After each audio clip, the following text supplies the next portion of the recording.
टीकमगढ़ लोकसभा सहित पूरे प्रदेश में कांग्रेस की हालत जो है बहुत पतली है, उसको आप कैसे मेंटेन कर पाएंगे? इसी ज़िले में जन्मा हूँ, इसी ज़िले से शिक्षा प्राप्त की है, आप सभी के बीच में खेला बड़ा हूँ और मैं आप सभी से अनुरोध करता हूँ कि मुझ पर आशीर्वाद देकर और मुझे भी एक मौका दें ताकि मैं कुछ अपने ज़िले के लिए, अपने युवाओं के लिए और शिक्षा स्वास्थ्य के बारे में मैं कुछ कर सकूँ। चाहे स्वास्थ्य की बात हो, चाहे शिक्षा की बात हो, चाहे आप महिलाओं की सुरक्षा की बात हो, भाजपा सरकार जब से स्थापित है किसी प्रकार से कोई मैं हूँ आपके साथ पीयूष साहू। इस वक्त हमारे साथ मौजूद हैं कांग्रेस पार्टी के अधिकृत प्रत्याशी पंकज अहरवाल, जो टीकमगढ़ लोकसभा सीट से कांग्रेस पार्टी ने इन्हें अधिकृत प्रत्याशी बनाया है। पंकज जी, स्वागत है आपका, बहुत बहुत बधाई। बहुत बहुत धन्यवाद, बहुत बहुत धन्यवाद।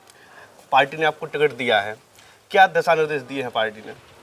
देखिए, पार्टी ने सबसे महत्वपूर्ण चीज़ तो हमें बहुत बड़ी जिम्मेदारी दी है और भरोसा जताया है। मैं कांग्रेस पार्टी के राष्ट्रीय नेतृत्व का, प्रदेश नेतृत्व का और तीनों जिलों के नेताओं का मैं बहुत बहुत आभारी हूं और मैं यह विश्वास दिलाता हूं कि निश्चित ही मैं मेहनत करके मैं सफल होने का प्रयास करूँगा।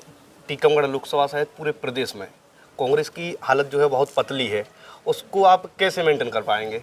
देखिए, राहुल गांधी जी ने कहा है कि आप हमारे बब्बर शेर हैं। कांग्रेस की कोई हालत पतली नहीं है, थोड़ा सा ये ज़रूर है कि वो थोड़े से लेट दौड़ते हैं और वो अब बिल्कुल समय आ गया है, सब लोग काम करने लगे हैं, सब एक बड़ी मुस्तैदी के साथ में निकल पड़े हैं। ये हमारे सब साथी गण खड़े हैं, कोई ऐसी बात नहीं है, सभी महत्वपूर्ण पदाधिकारी हैं, ब्लॉक अध्यक्षगण हैं, सब लोग अपने अपने हिसाब से लग गए हैं। हम लोग कार्यालय की भीड़ों पर विश्वास नहीं करते, हम लोग क्षेत्र में विश्वास करते, जनता के बीच में हमेशा रहते हैं। जो आपके टीकमगढ़ लोकसभा सीट से प्रतिद्वंदी हैं भारतीय जनता पार्टी के डॉक्टर वीरेंद्र कुमार खटीक, लंबे समय से सांसद हैं, मोदी सरकार में कैबिनेट मंत्री और मोदी जी के खास हैं, कितनी बड़ी चुनौती आप वीरेंद्र कुमार खटीक को मानते हैं?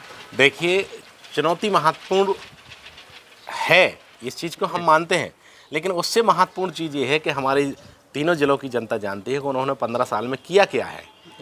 तो हमें तो ये विश्वास है, हमारी जनता पे विश्वास है, हमारे देवतुल्य जो तीनों जिलों के निवासी हैं उन पर विश्वास है कि मैं इसी ज़िले में जन्मा हूँ, इसी ज़िले से शिक्षा प्राप्त की है, आप सभी के बीच में खेला बड़ा हूँ और मैं आप सभी से अनुरोध करता हूँ कि मुझ पर आशीर्वाद देकर और मुझे भी एक मौका दें ताकि मैं कुछ अपने ज़िले के लिए, अपने युवाओं के लिए और शिक्षा स्वास्थ्य के बारे में मैं कुछ कर सकूँ। अब किन मुद्दों पर आप जा रहे हैं ग्रामीण क्षेत्रों में, मतदाताओं को अपने प्रति आकर्षित कर रहे हैं, कांग्रेस पार्टी के प्रति आकर्षित कर रहे हैं? क्योंकि लंबा समय हो गया है कांग्रेस पार्टी यहाँ से, जब से टीकमगढ़ लोकसभा सीट बनी है तब से यहाँ पर कांग्रेस पार्टी का कोई भी सांसद नहीं बनाया है।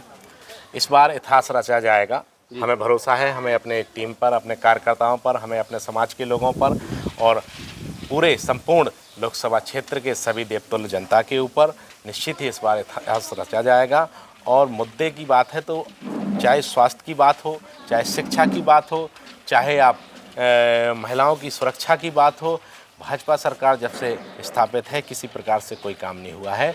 तो हम प्रयास करेंगे कि जैसे ही अगर हमें जनता का, हमारे देवतुल्य सभी नागरिकों का आशीर्वाद प्राप्त होता है तो निश्चित ही हमारे समय में किसी प्रकार की कोई दिक्कत नहीं होगी। हम सभी इन विषयों पर काम करने का प्रयास करेंगे। जब से टीकमगढ़ लोकसभा सीट 2008 से अस्तित्व में आई, 9 के बाद 14 और 19 और 24 3-4 चुनाव हो चुके हैं। इन तीनों चुनावों में जो है अहरवाल समाज के कैंडिडेट को पार्टी ने टिकट दिया है। तो क्या कांग्रेस पार्टी सिर्फ अहरवाल समाज के लिए काम करती है या फिर एसटी वर्ग से कई अन्य दावेदार भी थे, उन लोगों को टिकट नहीं दिया तो कहीं ना कहीं वो नाराज़ हैं? तो उन लोगों को आप कैसे मना पा रहे हैं? नहीं, हमारे टीम में कोई नाराज़ नहीं है। हम लोगों ने देखिए, टिकट मांगने का सबका अधिकार होता है, सब जगह अधिकार होता है। ये शब्द जो आप कह रहे हैं, मैं तो भाजपा से पूछना चाहता हूँ कि निरंतर एक ही व्यक्ति को टिकट दे रहे हैं। कम से कम कांग्रेस ने तो अलग अलग व्यक्तियों को टिकट दिया, ये तो एक ही व्यक्ति को टिकट दे रहा है, तो ये परिवारवाद होता है।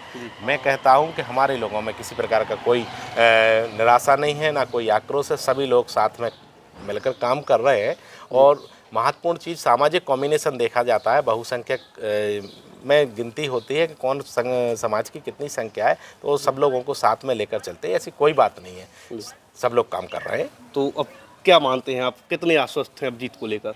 हम तो पूर्ण आश्वस्त हैं क्योंकि हमें कॉन्फिडेंस है कि हमारे देवतुल्य जनता हम पे आशीर्वाद देंगे और हम एक ऐसे व्यक्ति हैं कि मैं चरण पकड़कर और हाथ जोड़कर सभी से निवेदन करता हूं कि इस बेटे पर एक बार आशीर्वाद दे के देखिए, मुझे ज़िले के लिए कुछ करना है। तो ये थे हमारे साथ कांग्रेस पार्टी के नेता पंकज अहरवाल, जिन्होंने बातचीत की और उन्होंने कहा है कि वो स्थानीय प्रत्याशी हैं और पूर्व जो सांसद अभी वर्तमान में है डॉक्टर वीरेंद्र कुमार